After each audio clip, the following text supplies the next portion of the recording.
Welcome back to Up Front. Northeastern Wisconsin Congressman Reed Ribble is hardly known as a bomb thrower. He's got a reputation for civility and bipartisan outreach. So it's surprising to some to see Ribble on one of his Twitter feeds aggressively criticizing Donald Trump, asking whether Trump wants the presidential race to be a Jerry Springer-style shouting match and beauty contest, or saying Trump's response to questions he can't answer is to shoot the messenger. Congressman Reed Ribble joins us now on the satellite from Washington. Congressman, thanks very much for being with us. And I've been looking at that Twitter feed over the last couple of weeks or so, and it's clear that Donald Trump has sort of gotten under your skin. What is it about him that bothers you? Well, Mike, you know that I have tried to take the high road through my entire career in the political realm. I believe that civil discourse is really essential to good government. It's also essential to drawing more high-quality candidates to the race, and to whether it's at the local level, national level, state level, or wherever. And when it gets to where this is just mean-spirited, and like the other day at the debate, when he insulted Senator Rand Paul's looks by saying there's plenty of material to work with, that childish dialogue, I think, demeans the office of the White House. It demeans the political process in this country.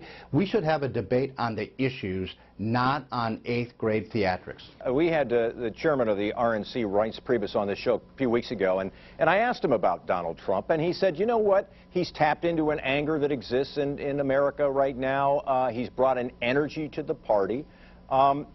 Is there an upside in terms of the Trump style in terms of generating interest in this presidential election? Well, I don't think so. I don't think it's so much that he's tapped into anger as that he's created it. And when you keep talking and insulting people, insulting reporters, when Megyn Kelly asks him a difficult question about his past behavior, what is his response? His response is to call her a bimbo. This is exactly the wrong type of behavior that the Republicans ought to have. I don't think it's particularly helpful at all. Why doesn't he just answer the question? Why doesn't he just talk about the issues? You can't just say, I'm going to be great, and that you're stupid. And I reject this entire approach to politics. I think it's wrong for the country.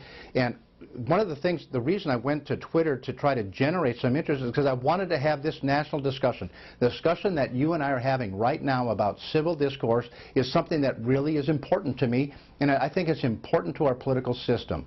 Donald Trump does have a following, and right now leading in virtually all of the polls, if not all of the polls. Are you worried at all that there is some political risk to you taking on the Donald Trump style of a campaign? No, I'm not worried about it at all, because I've taken it on in the 8th Congressional District.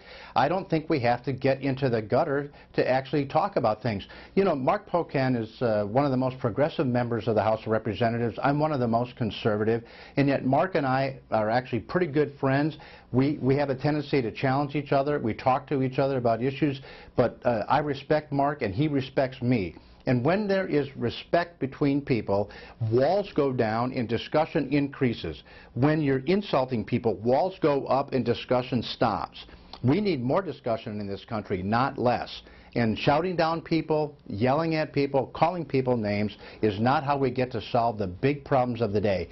These are very serious times in America, and we need serious people at the helm. You can't even break through to have a serious discussion when it's reduced to name-calling. Very briefly, have you heard from either Donald Trump or any of his campaign folks? I haven't heard from his campaign at all, or from the candidate.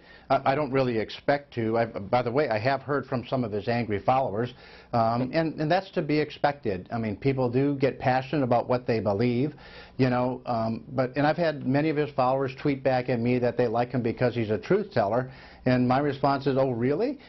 Like when he said he wasn't trying to get casino gambling in Florida, which is a total lie that he said on national television just the other night.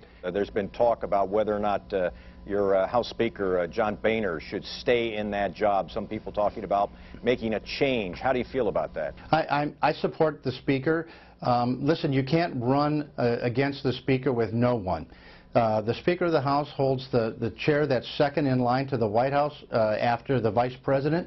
And, you know, the idea that we should just grab whoever because we don't like the way things are going isn't the right approach. And you have to understand that the Speaker of the House works for the entire body, and including the Republican conference. And so he's trying to respond to a very diverse conference that comes from across almost the whole political spectrum. He's got one of the toughest jobs in Washington, D.C.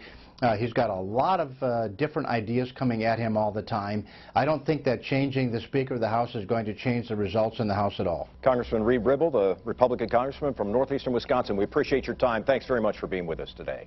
It's good to be with you, Mike. Thank you. Coming up next, the first coming of Francis, Archbishop Jerome Listecki on the Pope's first visit to the U.S.